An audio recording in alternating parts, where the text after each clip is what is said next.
Hello नमस्कार good morning. इस video में आपको बताने वाले हैं मगध साम्राज्य, जो कि सभी एग्जामों में पूछे जाते हैं। ठीक है ना। तो चलिए वीडियो को शुरू करते हैं। देखिए इसमें क्या है, मगध साम्राज्य के बारे में पहले थोड़ा सा जान लीजिए। ठीक है ना। देखिए मगध के सबसे प्राचीन वंश का संस्थापक कौन था। तो मगध के जो सबसे प्राचीन वंश हैं उसका संस्थापक थे बृहद्रथ। ठीक है ना। तो इसका राइट आंसर हो जाएगा ऑप्शन बी, राइट आंसर हो जाएगा। अगला प्रश्न देखिए, बृहद्रथ बृहद्रथ का पुत्र कौन था। बृहद्रथ का पुत्र कौन था। तो ये जरासंध जी थे। ठीक है ना। ऑप्शन ए राइट आंसर हो जाएगा। अगला प्रश्न, मगध साम्राज्य की राजधानी कहाँ थी। मगध साम्राज्य की राजधानी कहाँ थी। तो आपको मालूम होगा कि मगध साम्राज्य की राजधानी थी राजगीर। इसी को कहते हैं गिरिव्रज। गिरिव्रज। और इसी का नाम है क्या, गिरिव्रज हो गया और एक राजगृह हो गया। ठीक है, राजगृह। तीन नाम है, राजगीर, राजगृह, गिरिव्रज। ठीक है ना। तो मगध की राजधानी राजगीर। अगला प्रश्न है, मगध साम्राज्य के उत्कर्ष का वास्तविक संस्थापक किसे माना जाता है। यानी कि मगध साम्राज्य का जो वास्तविक संस्थापक है किन्हें माना जाता है। तो ऑप्शन सी राइट आंसर हो जाएगा, बिंबिसार को माना जाता है। ठीक है ना। अगला प्रश्न देखिए, प्रश्न के माध्यम से आपको सब बताया गया है। ठीक है, मगध की गद्दी पर बिंबिसार कब बैठा था। मगध की गद्दी पर बिंबिसार कब बैठे थे। तो 540 ईसा पूर्व में बैठे थे। ठीक है। अगला प्रश्न है, बिंबिसार किस धर्म का अनुयायी था। बिंबिसार कौन से धर्म को मानते थे। आपको ऑप्शन दिया हुआ है, जैन, बौद्ध, हिंदू या वैष्णव, यानी वैष्णव। इसका राइट आंसर हो जाएगा बौद्ध धर्म। देखिए बिंबिसार ही ऐसा था ये परिवार में जो बौद्ध धर्म मानते थे, बाकी सब जैन मानते थे। तो ऐसे ट्रिक्स याद करेंगे आप। ब से हो गया बिंबिसार और ब से हो गया बौद्ध धर्म है। ठीक है। अगला प्रश्न है, किस भारतीय राजा ने प्रशासनिक व्यवस्था पर बल दिया। राजा यहाँ छूट गया है। तो किसने प्रशासनिक व्यवस्था पर बल दिया। तो बिंबिसार इनका राइट आंसर हो जाएगा। ऑप्शन सी राइट आंसर हो जाएगा। ठीक है ना। अगला प्रश्न है, बिंबिसार ने किसे हराकर, ये में लिखा हुआ ने होना चाहिए था, बिंबिसार ने किसे हराकर अंगराज को अपने मगध में मिला लिया। यानी अंगराज का राजा कौन था जिसे हरा दिया और उसका जो देश था अंग उसको अपने मगध में मिला लिया। ठीक है ना। तो वहां का जो राजा थे ब्रह्मदत्त थे। कौन थे, Brahmadatt. Option C right answer हो जाएगा। ठीक है। अगला प्रश्न है, राजगीर की स्थापना किसने किया था। आपको पता है कि राजगीर किसकी राजधानी थी। तो बिंबिसार ने अपनी राजधानी बनाए थे राजगीर को। तो राजगीर की स्थापना किसने किया, बिंबिसार ने किया था। ठीक है ना। अगला प्रश्न है, मगध की राजधानी कहाँ थी। ये दोबारा प्रश्न आ चुका है। तो मगध की राजधानी कहाँ थी, ये राजगीर, गिरिव्रज या राजगृह। ठीक है। अगला प्रश्न है, महात्मा बुद्ध के सेवा के लिए बिंबिसार ने किस राजवैद्य को भेजा था। यानी कि जब महात्मा बुद्ध की तबीयत खराब हो गई थी तो बिंबिसार ने एक वैद्य भेजा था, जिसका नाम क्या था। तो उसका नाम था जीवक। उसका नाम क्या था, जीवक। यानी वैद्य जीवन देता है तो जीवन नहीं कहेंगे, जीवक कहेंगे। किसके लिए, महात्मा बुद्ध के लिए भेजे थे। कौन भेजे थे, बिंबिसार जी भेजे थे। ठीक है। अगला प्रश्न है, अवंती के राजा थे प्राग्योत। प्राग्योत इसका नाम है। ठीक है ना। ऐसे इनका नाम उल्टा पुल्टा लिखा गया है। इनका नाम था प्रद्योत नाम था, ऐसे यही सेम सेम लिखा हुआ है। तो पांडु रोग से वो ग्रसित थे। तो बिंबिसार ने किसे भेजे थे, यानी बिंबिसार ने इनके इलाज के लिए किसे भेजे थे। तो इनके इलाज के लिए भी जीवक को ही भेजे थे। तो जीवक याद रखेंगे आप। अगला प्रश्न है, बिंबिसार ने अपना साम्राज्य का विस्तार कैसे किया। तो अपना साम्राज्य का विस्तार कैसे किया बिंबिसार ने, आपको समझाता हूं।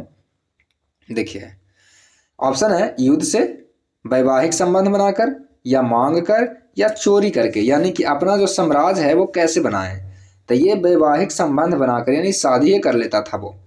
यानी कि अगर कोई भी राज उसे चाहिए था तो उसे शादी कर लेता था। मान लिया जाए कि किसी की एक पुत्री है या किसी की एक बहन है, ठीक है, और कोई नहीं है, तो इससे शादी कर लेंगे तो क्या हो जाएगा, उसका टोटल का टोटल अपना हो जाएगा।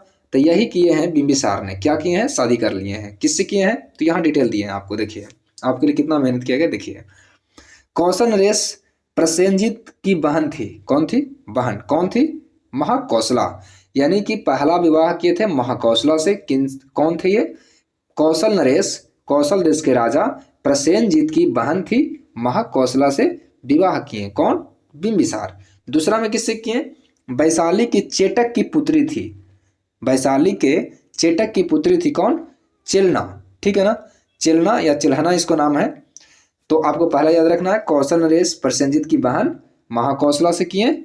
दूसरा, वैशाली की चेटक की पुत्री से किए, चिलाना से। और तीसरा, मध्य देश से जो आधुनिक पंजाब है उनका राजकुमारी थी क्षेमा, ठीक है ना। तो ये तीनों से शादी किए और तीनों को अपने मगध में मिला लिए, ठीक है। कौन, बिंबिसार। दिमाग लगा दिए। अगला प्रश्न, बिंबिसार ने कितने सालों तक शासन किया। बिंबिसार कितने साल तक शासन किए हैं, बहुत साल तक शासन किए थे, 52, ठीक है ना, 52 साल। ऑप्शन सी राइट आंसर हो जाएगा। अगला प्रश्न है, किस शासक ने सिंहासन पर बैठने के लिए अपने पिता बिंबिसार की हत्या कर दिया। लीजिए, ये बेचारे इतने मेहनत करके अपना धन जमा किए, अलग अलग जाकर शादी विवाह किए और इनको बेटा ने मार दिया, बिंबिसार को बेटा ने मार दिया। वो कौन था बेटा, अजात शत्रु नाम था इनका, अजात शत्रु, ठीक है, अजात शत्रु नाम था इनका, ठीक है। चलिए, अजात शत्रु का मतलब होता है जिसका कोई दुश्मन ना हो, ठीक है। अगला प्रश्न है, और अजात शत्रु राजगद्दी पर कब बैठा, मार दिए और बैठ गए, तो कब बैठे थे बताइए आप सब। तो इसका राइट आंसर हो जाएगा ऑप्शन ए, 493 ईसा पूर्व में राजगद्दी पर ये बैठे थे, ठीक है ना। अजात शत्रु का उपनाम भी था। अजात शत्रु का उपनाम क्या था, तो ऑप्शन देखिए यहाँ पे दिया हुआ है आपका, बिंबिसार, पुनीत, कुणाल, कुनिक। क्या नाम था इसका, तो कुनिक नाम था इनका। अजात शत्रु का उपनाम कुनिक, और अजात शत्रु का मतलब होता है जिसका कोई दुश्मन ना हो, ठीक है, जिसका कोई दुश्मन ना हो, अजात शत्रु। अजात शत्रु का मंत्री का कौन था, अजात शत्रु का मंत्री का नाम था बरस्कार या बरस्कार। इन्होंने वैशाली जीतने में बहुत मदद की अजात शत्रु को, ठीक है ना। तो देखिए, जैसे आप बाहुबली देखे होंगे उसमें कटप्पा रहते हैं, वैसे ही अजात शत्रु का मंत्री था बरस्कार, ये उनका भूमिका निभाए थे, ठीक है। देखिए अगला प्रश्न, अजात शत्रु ने प्रथम बार रथ मूसल, जिसको आधुनिक टैंकों के समान माना जाता है, ठीक है ना, मारने वाला ये, महाशिला कंटक यानी गुलेल जैसे 2 गुप्त हथियारों का प्रयोग किया था, यानी गुलेल से मारने का हथियार प्रयोग किया था, वो अजात शत्रु जी ने किसके विरुद्ध, तो ये लिच्छवियों के विरुद्ध किए थे ये 2 हथियार का उपयोग, गुलेल और टैंकों के समान, ठीक है। अजात शत्रु का पुत्र का नाम क्या था, अजात शत्रु के पुत्र का नाम क्या था, उदयायन, उदयायन नाम था इनका, ठीक है ना, उदयायन राइट आंसर हो जाएगा। देखिए, अजात शत्रु के पिता थे बिंबिसार, बिंबिसार, ठीक है, अजात शत्रु के पिता बिंबिसार, अजात शत्रु, ठीक है। उसके बाद में इसका बेटा जी उदयन, ठीक है। बिंबिसार को मार दिया अजात शत्रु को मार दिया उदयन, यानी कि अपने पिताजी को मार मार के ये अपना राजगद्दी हड़पते थे, ठीक है ना। तो इसीलिए इस वंश को कहते हैं क्या, पितृहंता, यानी कि पिता को हत्या करने वाला ये वंश है। तो देखिए, उदयन ने अपने पिता की हत्या करके गद्दी पर बैठा, यानी अजात शत्रु ने अपने पिता की हत्या कर दिया और उदयन ने अजात शत्रु की हत्या कर दिया और राजगद्दी पर बैठा। तो कब बैठा, ऑप्शन डी राइट आंसर हो जाएगा, 461 ईसा पूर्व में ये बैठे थे, ठीक है ना। अगला प्रश्न, जैसी करनी वैसी भरनी। अगला प्रश्न, उदयन किस धर्म को मानते थे। देखिए, बिंबिसार सिर्फ बौद्ध को मानते थे, बाकी सब जैन मानते थे, तो इसका राइट आंसर क्या हो जाएगा, जैन। अगला प्रश्न, पाटलिपुत्र की स्थापना किसने करवाए थे, यह आपको पता होगा। पाटलिपुत्र की स्थापना करवाए थे उदयन ने, ठीक है ना। और उसकी राजधानी भी बनाया था। उदयन ने अपनी राजधानी पाटलीग्राम को बनाए, ठीक है ना। उदयन का पुत्र कौन था? उदयन का पुत्र कौन था बताइए? तो उदयन का पुत्र था नागदशक, याद रखिएगा, नागदशक इनका पुत्र था। अब देखिए अगला प्रश्न है, हर्यक वंश का अंतिम राजा कौन था? हर्यक वंश का अंतिम राजा कौन था? तो हर्यक वंश का अंतिम जो राजा थे वो थे नागदशक, इन्हीं का पुत्र थे, ठीक है ना, नागदशक। तो नागदशक को किसने मार दिया? तो नागदशक का एक था मंत्री था, ठीक है ना। नागदशक का एक मंत्री था शिशुनाग, उन्होंने इसे मार दिया, ठीक है ना। शिशुनाग ने किसे मारा? नागदशक को। नागदशक कौन था? हर्यक वंश के राजा, अंतिम राजा थे, ठीक है ना, और उदयन का पुत्र था। तो नागदशक को किसने मारा? शिशुनाग ने मार दिया, ठीक है ना। और वो कौन था शिशुनाग? आगे पढ़ते हैं, देखिए थोड़ा सा इसमें समझा देते हैं आपको। नागदशक को उसके अमात्य का मतलब था मंत्री, शिशुनाग ने कब अपदस्थ करके यानी पद से हटाया हुआ करके मगध की गद्दी पर अपना अधिकार कर लिया, उसको हटा दिया, ठीक है। तो कब? तो 412 ईसा पूर्व में उनको हटा दिया था, ठीक है ना, हरा दिया 412 ईसा पूर्व में। कौन? नागदशक को किसने? शिशुनाग ने, ठीक है। शिशुनाग वंश की स्थापना किसने किया? शिशुनाग वंश की स्थापना किसने किया? तो शिशुनाग वंश की स्थापना किया था खुद शिशुनाग ने, ठीक है। अब देखिए शिशुनाग ने क्या किया। शिशुनाग ने राजधानी को पाटलिपुत्र से हटाकर वैशाली कर दिया। देखिए क्या किए थे, सबसे पहले आपको मैं बता देता हूं। अब ये जो बिंबिसार थे, ये बिंबिसार ने राजधानी राजगीर किया, ठीक है। उसके बाद में उदयन आया, उदयन ने राजधानी को पाटलिपुत्र किया। उसके बाद में आए कौन? शिशुनाग आए, और शिशुनाग ने पाटलिपुत्र से हटाकर राजधानी को कहाँ कर दिया? वैशाली कर दिया, ठीक है ना। और इनका जब पुत्र आया, देखिए शिशुनाग का उत्तराधिकारी कौन हुआ? शिशुनाग का उत्तराधिकारी कौन हुआ? तो देखिए यहाँ पे Kalashoka, option D right answer हो जाएगा इसका। उत्तराधिकारी कौन हुआ? यानी शिशुनाग के बाद कौन राजगद्दी पर बैठा? कालाशोक, राइट आंसर हो जाएगा इसका डी, कालाशोक बैठा। और कालाशोक क्या किया? राजधानी जो वैशाली था उसे हटाया और फिर ये पाटलिपुत्र कर दिया, ठीक है। कालाशोक ने अपनी राजधानी वैशाली से हटाकर कहाँ कर दिया? तो पाटलिपुत्र कर दिया, ठीक है। आपको फिर समझाता हूं, देखिए सबसे पहले तो बिंबिसार राजगीर किया, राजगीर, ठीक है। उसके बाद में आए उदयन जी, इसको कर दिया पाटलिपुत्र। कहाँ कर दिया? पाटलिपुत्र, ठीक है।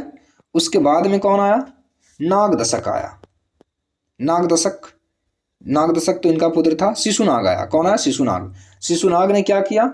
शिशुनाग ने वैशाली किया। फिर शिशुनाग का उत्तराधिकारी कालाशोक आया। कालाशोक ने क्या किया? वैशाली से हटाकर पाटलिपुत्र कर दिया। आप एक बार फिर से देख लीजिएगा, याद हो जाएगा आपको, ठीक है। शिशुनाग वंश का अंतिम राजा कौन था? तो शिशुनाग वंश का अंतिम राजा था Nandivardhan, option A right answer हो जाएगा नंदीवर्धन, ठीक है। अगला प्रश्न है, नंद वंश का संस्थापक, इसके बाद में नंद वंश आया, तो नंद वंश का संस्थापक कौन था? तो महापदम नंद था नंद वंश का संस्थापक, ठीक है। नंद वंश के बारे में उतना नहीं जानकारी है, मतलब जानकारी है बट उसमें किताबों में ज़्यादा नहीं दिया है, ठीक है ना। नंद वंश का अंतिम शासक कौन था? तो घनानंद, ये अंतिम शासक थे। और घनानंद को किसने हराया था? चंद्रगुप्त मौर्य ने हराए थे, ठीक है। देखिए घनानंद किसके समकालीन थे? तो घनानंद समकालीन थे सिकंदर महान के, ठीक है। सिकंदर महान के समकालीन थे, सिकंदर महान, ऑप्शन ए राइट आंसर हो जाएगा। अगला प्रश्न है, घनानंद को किसने हराया था? घनानंद को हराए थे चंद्रगुप्त मौर्य ने, ठीक है। और अगला प्रश्न है, नंद वंश के बाद मगध की गद्दी पर किस राजा का मतलब शासन हुआ? तो ये मौर्य वंश का शासन हो गया। किसका? मौर्य वंश का शासन हो गया। और उसी समय से मौर्य साम्राज्य ये शुरू हो गया, ठीक है ना। और मौर्य साम्राज्य का वीडियो आपको डाल दिया गया है, ठीक है। चलिए वीडियो अगर अच्छा लगा हो तो वीडियो को लाइक ज़रूर कर दें और चैनल को सब्सक्राइब जरूर कर लें। वीडियो देखने के लिए आपको बहुत बहुत धन्यवाद।